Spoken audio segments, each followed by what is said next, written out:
YouTube, we're back yet again. Got another one. Very special device. I say a special device because it is very unique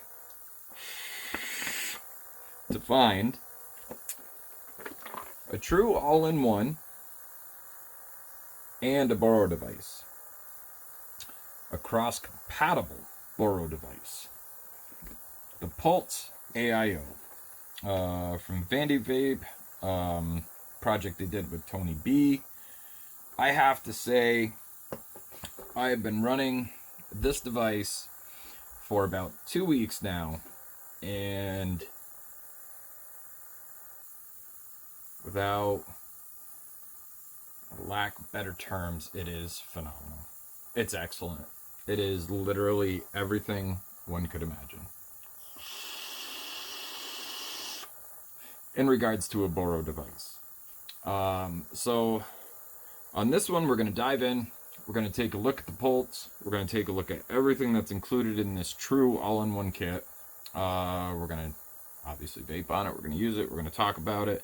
And we're going to build the vessel. Like I said, I've had this about a week and a half, 2 weeks now, and I have not put it down. Where I live up north, it is cold. It's cold. Right now is the warmest day I think we've had in a month, and it's 26 degrees. We had 3 weeks that was straight below zero.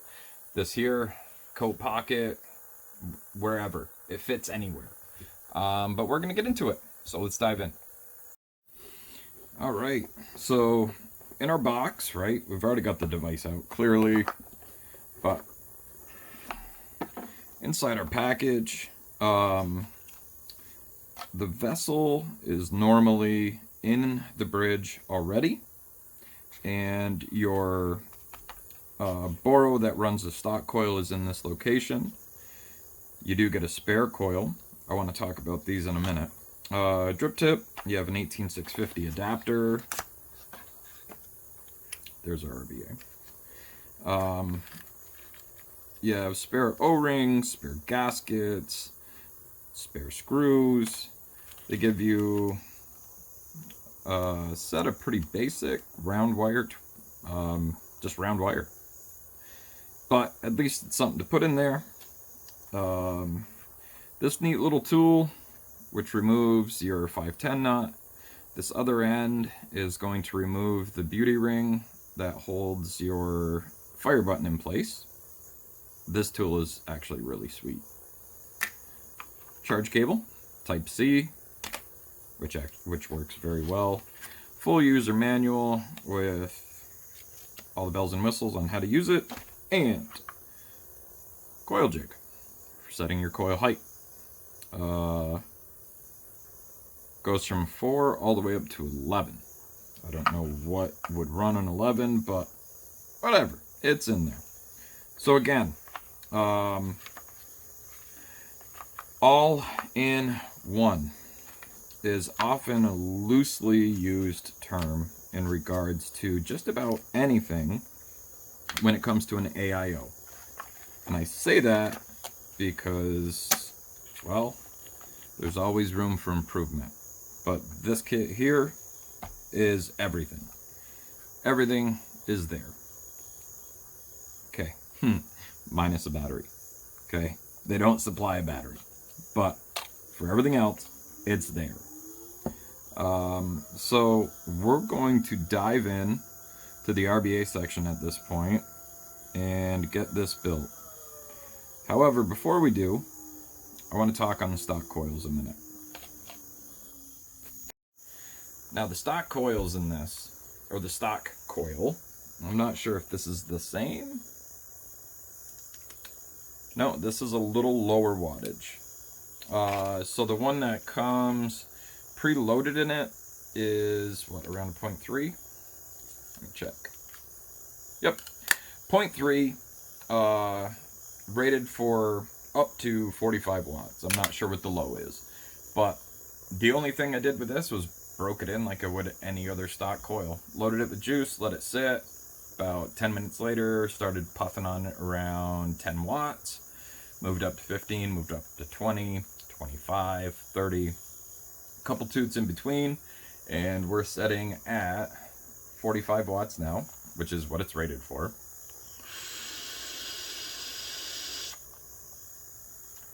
Just a fantastic vape.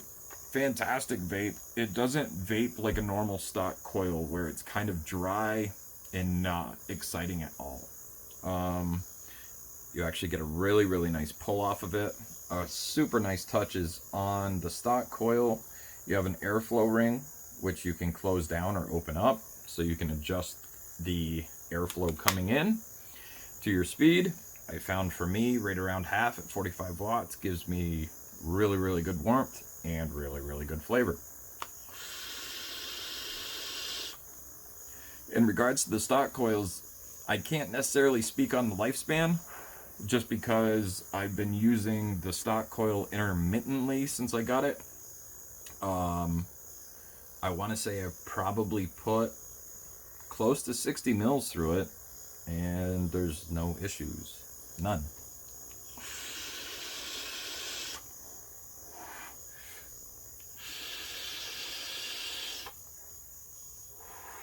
Like, just take that in. Like, this is a small device, okay? It's a little bit bigger in profile than a billet box, but not by much.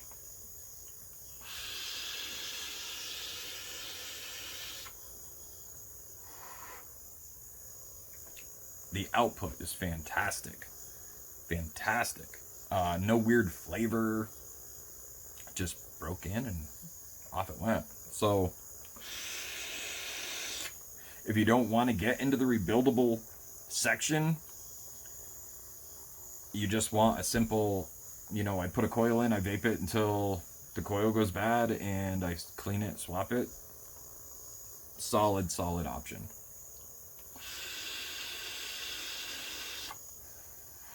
So, enough about that. Let's get into the rebuildable. All right, so we have the vessel, right? And if you've watched any reviews on this, you'll know that this just simply doesn't really, it doesn't really work, okay? It just kind of sits there. However, from all that I've seen, once this is in and your 510 nut is installed, it does not leak. It just simply, it just does that. So, again, we're talking around $100 for a complete kit. So, that's a con. But on the bottom here, we have this little black piece of plastic. It is threaded, and this is for airflow control. I have zero intentions on running this thing, but just wanted to talk about it. Wanted to talk about it. That's all that does. You can cut down the airflow. A really nice touch about the base is that you don't require a special adapter. It is 510 threaded, so you can take this and literally screw it right onto a device. No extra parts or pieces needed. I personally like that, because I misplaced the other things, if I'm honest. I do have them in a more allocated spot, so I'm less likely to lose them. But just keeping it real. So, here's our deck. Airflow looks pretty nice. I didn't do any dry runs to see how it felt.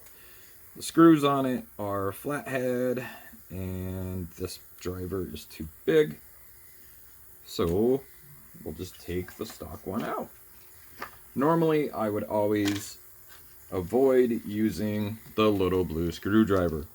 However, in this instance, the coils that we're putting in here are not going to be meaty at all, because the intent is to not have to run this wide open. So, we don't need any huge tooling to bury leads down to make sure we're getting a solid connection. Flathead screws, don't know if I mentioned that, but flathead screws. Not a super fan, however, if it's coming from somewhere other than the US. I would much prefer flatheads over grubs, just because we know how grubs go. And for building this thing, we are going to, let's see. We're going to find something here that we can slap in it. There we go. This will do just fine. We're going to be installing a 31 by 4 by 40 1080 micro alien. We're going to do 5 wraps on a 3 mil and should be right around a 0.53 to a 0.55.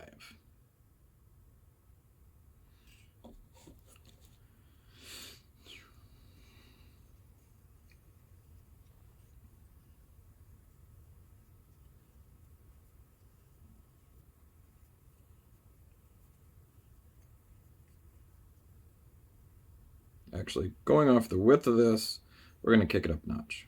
We're going to go 6 wraps.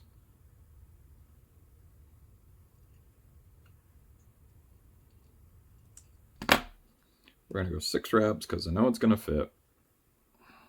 Might still be a little on the smaller side, but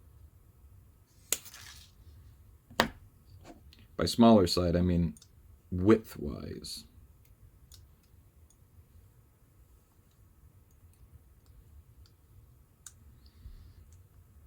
Okay. Now for leg length, looks like we're going to be right around 3 to 4 mils. So we're going to start at 4 mil, set it, and see how that looks with our coil height.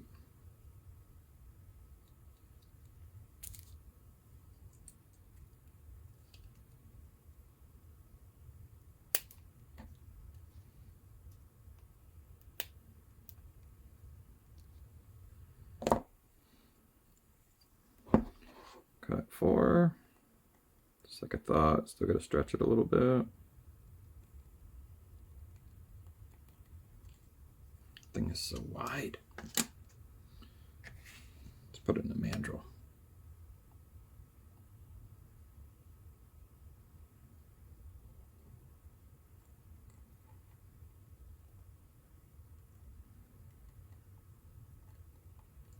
There we go. 4 mil looks perfect. Up just a little bit off the bottom, not too high.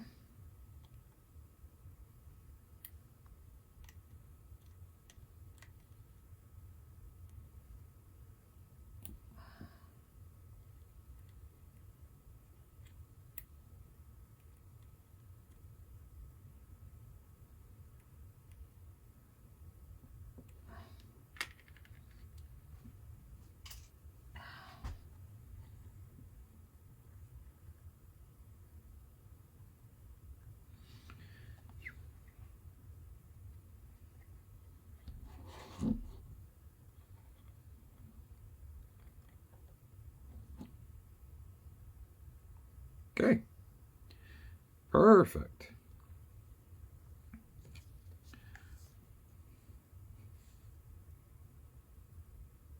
Just up off the bottom, about a mil.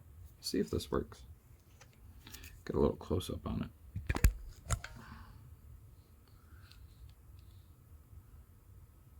About a mil off the airflow, nice and centered, perfect, good to go.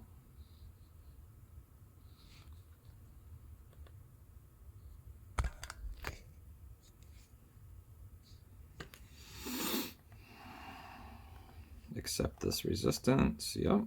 We're going to turn our wattage down. We're going to start right around 10 watts. So with small coils, light gauge, you want to start out really low with your wattage. Just because it heats up so quick. If you do have a hot spot, you don't want to weld a coil. That is the easiest way to weld a coil. is running 2 high wattage at initial break-in. I will say though, if you're not used to setting up single coils, they are a treat because it usually doesn't take very long at all.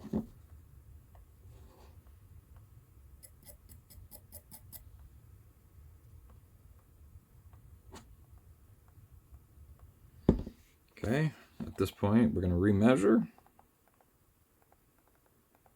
We're up to a 0.59, 0.55, 0.53 was on a 5 wrap, so I figured this would be right around 0.6. We were at 22 watts, now we're up to 35. Went from 10 to 22 up to 35.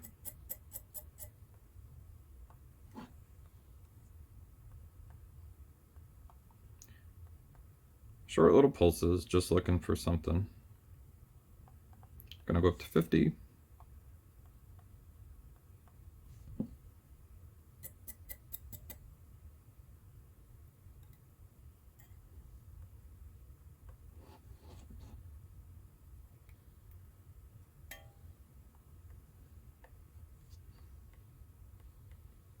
Little trick too, right, is a slightly spaced coil. What I mean by slightly spaced, right, is that the post holes are so wide that sometimes what happens is your coil will end up kind of like this in the middle because the legs are too far away. So what I do is I grab just a corner of the wrap, give it a little tug, and adding spacing means that it'll basically be hotspot free. Kind of like that. There is zero need to go any higher than 50 watts on this, checking for hotspots. That being said, let's wick it up.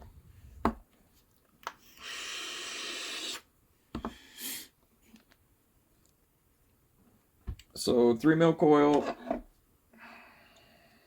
We're gonna cut a strip of cotton right around 1/4 inch in width. Slightly under is usually where I end up.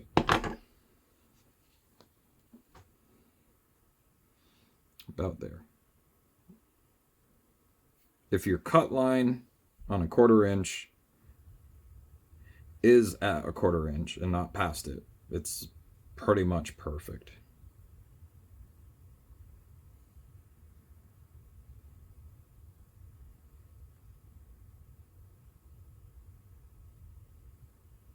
Peel off our outer layers. A little tug. A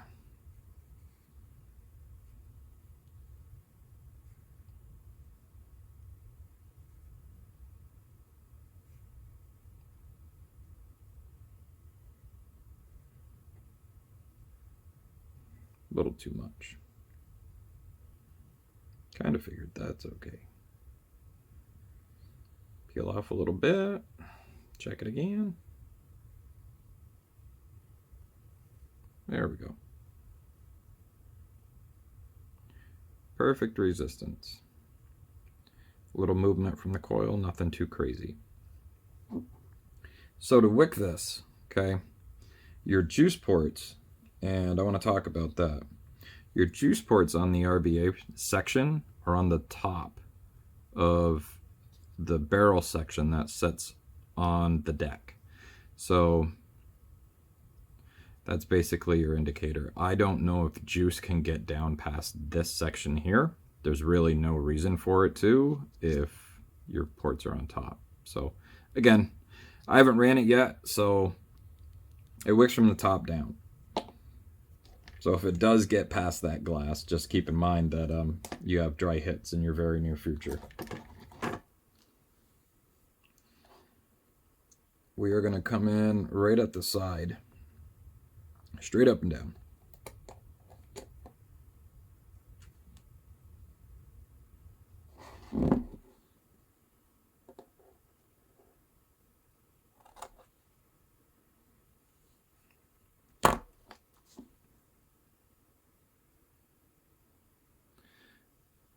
Coming in at the side, basically your cotton is the same width as the base.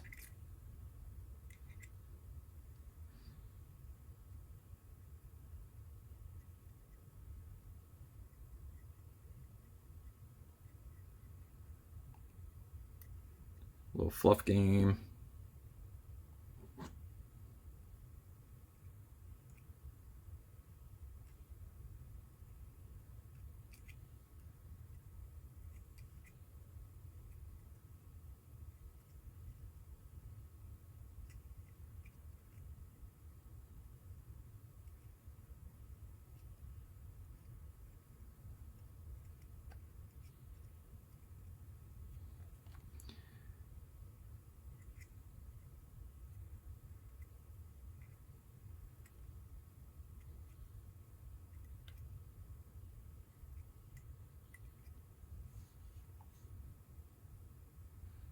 You know what? Before we proceed, I thought that would be perfect, but I think it's just about 1 millimeter too short. Because if it's top feeding, a little extra cotton in the bottom isn't necessarily going to choke it out. I'm not talking anything crazy. So, just a little bit longer. So, let's hit the old reset button. This time, instead of cutting straight up and down, we're going to cut at a 90. 90 is going to give us just a little bit more cotton.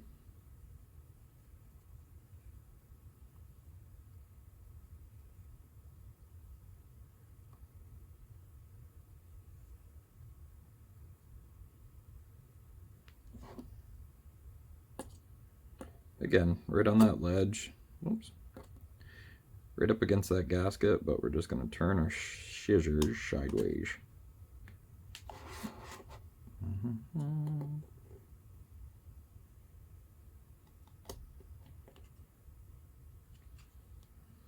Okay. Repeat our fluff it out.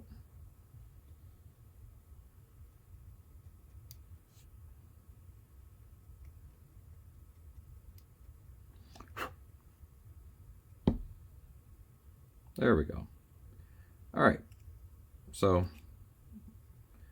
if you cut at a 90, you've got a perfect amount of cotton sitting in the bottom there where it's not like running straight over and down. I'll show you what I mean by that here in just a sec. I'm gonna get it tucked in.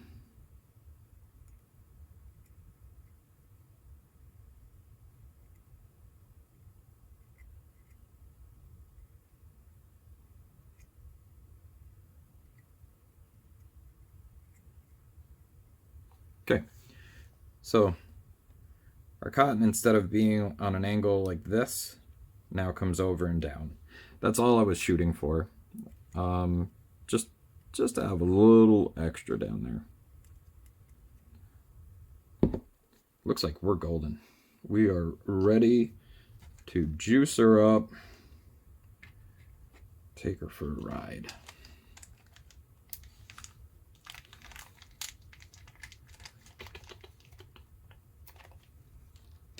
Okay.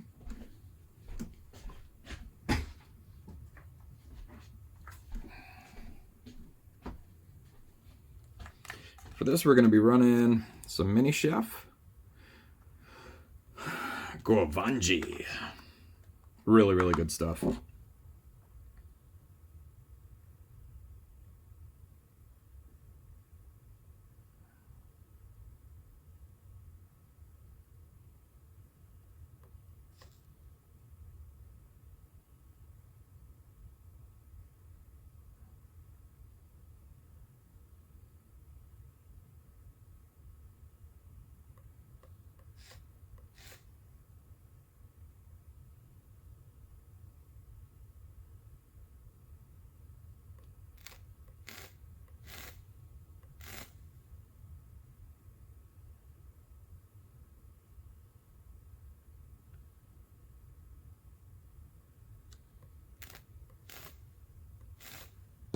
Okay, ready to get this loaded up, take her for a ride. So let's take it up top. All right, back up top. The vessel is loaded in. Again, we did not put the little black ring on the bottom. I didn't have any intentions on running it. It's wicked up, it's ready to go. Setting at 45 watts. Clocks in on this, 0.56. I haven't found a Boro device yet that reads identical to each other between a Delro, a Stash, a billet box, the Pulse, to a DNA device, whatever. They always fluctuate a bit, and I'm not really sure why, and I don't really care. But, okay, slap our panel back on.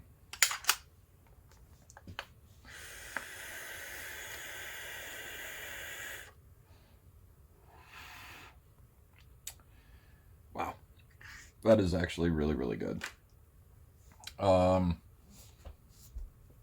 Instant flavor.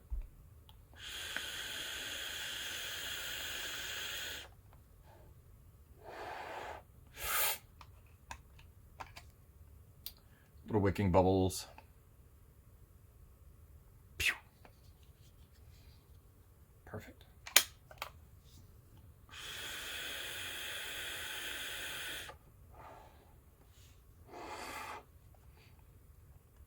So that is really good. Really good. Super smooth. The airflow is not really wispy.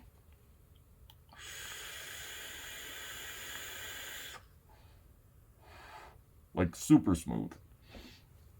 That's actually really, really good. The flavor is right there, on point. No seeping, no nothing. Let's go for it.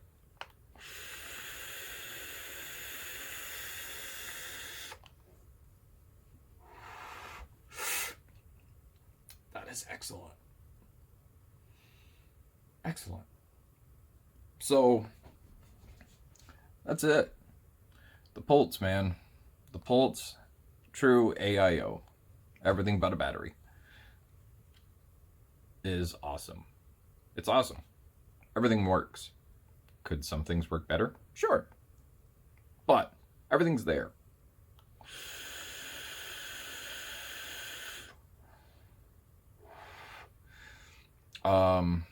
Build wise, everything went together like it should. Very straightforward. Very straightforward. I'm actually quite impressed with how well that vapes.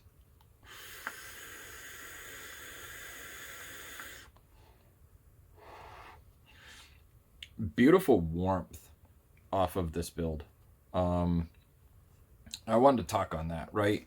With the introduction of a Boro device that hits the market sub $100 or around $100, right? You have a lot of people coming from larger stuff that get used to that instant gratification of big power, big coils, huge airflow, lots and lots of flavor. And they get into something like this. You're never going to replace this with this. If you truly love everything that has to do with a big rebuildable atomizer, in my opinion, this will never be an end-all for you. It'll never be an end-all for me. But what this does do is gives you a device that easily fits in your pocket, that you can take anywhere discreetly. Get yourself a little toot. Hang on to it for a little bit. Then there's almost literally nothing to show for it. So if you're out and about in public places and you don't want to draw attention to yourself, if you're in the designated smoking areas, these are fantastic. They're fantastic. If you live in an area where it's cold and you don't want to take a lipo out because you got to carry it around with you, these devices are awesome. If you're going hiking, these devices are awesome. If you're hanging out on the couch, don't want to fog up the living room, these devices are awesome. Again, it's never to replace a 30 or a 35 or a 41. For me, it's never going to happen. What it is a great trade-off to a pocket-friendly device that gives you a bunch of the other factors without the huge clouds.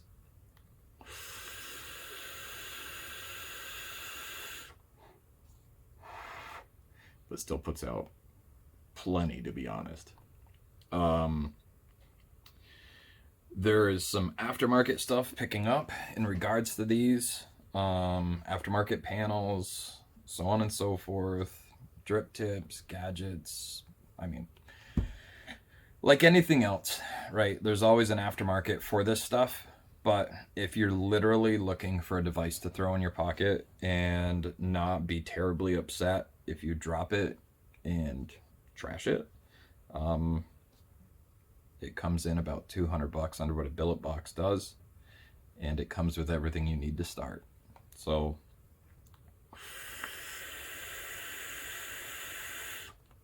I'm not really sure about the included coil with the vessel, getting that in and running, considering we fit a 6-wrap quad core, and that's a 5-wrap round wire. But whatever, it's there. It's there for you if you so shall need it. What other topics can we talk about in regards to this? Battery life, right? What can I expect in regards to battery life? How many batteries am I going to have to carry with me on a daily basis? So, being an avid user of a billet box and a stash that is a 18650 configuration, on the stock coil, I ran through 4 Boros and still had enough battery life to run probably halfway through it. On a rebuildable section, again, we're sitting at 45 watts. Our resistance is double that of the stock coil. I'm not saying I can run 10 Boros through this thing on a single charge, but to put into perspective, a Boro lasts you quite a while. It's not like I've got a 6 mil tank running at 150 watts, and when I go out on break, I come back in and it's empty. It's not that at all. We'll sit here and pull on this for a minute.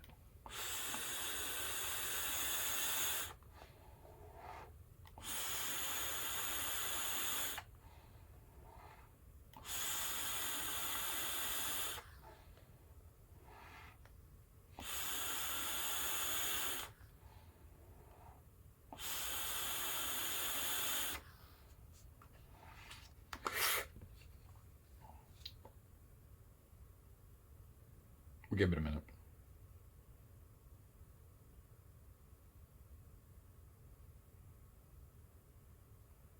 So we've been using this thing pretty much nonstop for 8 minutes now in regards to chatting a little bit. And our juice level is even, just about even with the plug. Maybe 1.5 mils. 10 minutes, 45 watts. Big pulls.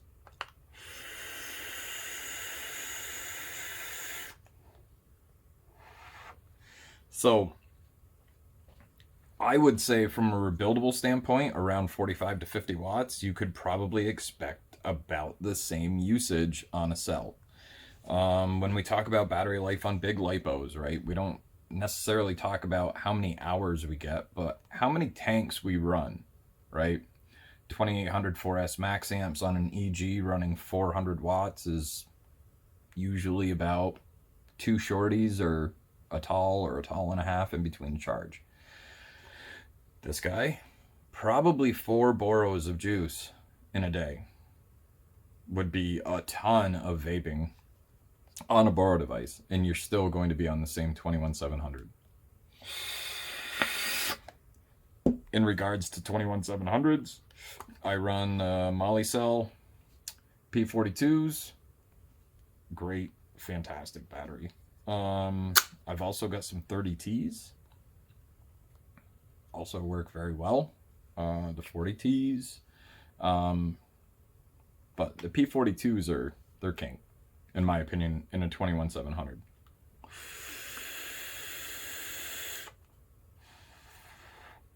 So that's it. Okay, that's my take on this device right here.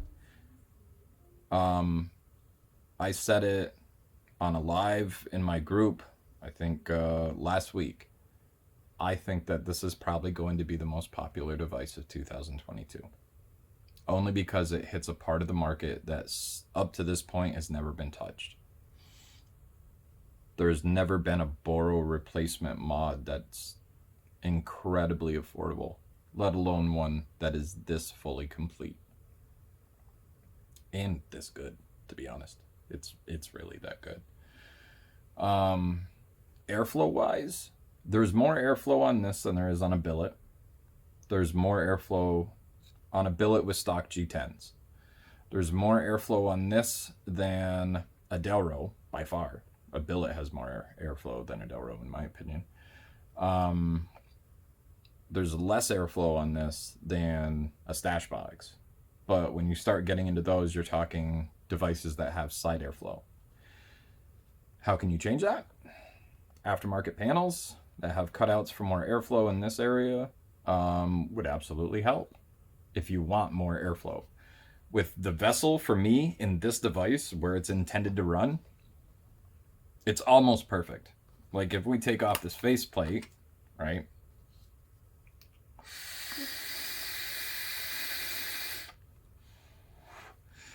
Add some more airflow, but then you also hear a little bit of a wisp.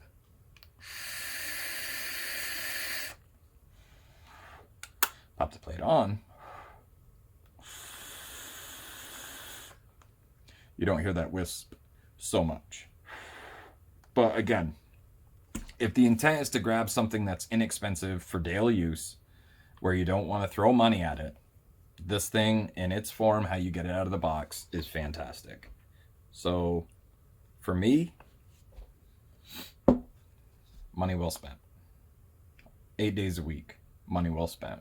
If I lost it, if I broke it, if I gave it to somebody else, I'd buy another one. As simple as that. So, if you enjoyed the video, make sure to like and subscribe. We're over 1,000 now, which is awesome. And it's continuing to go up. So, fantastic. Thanks, guys. Peace.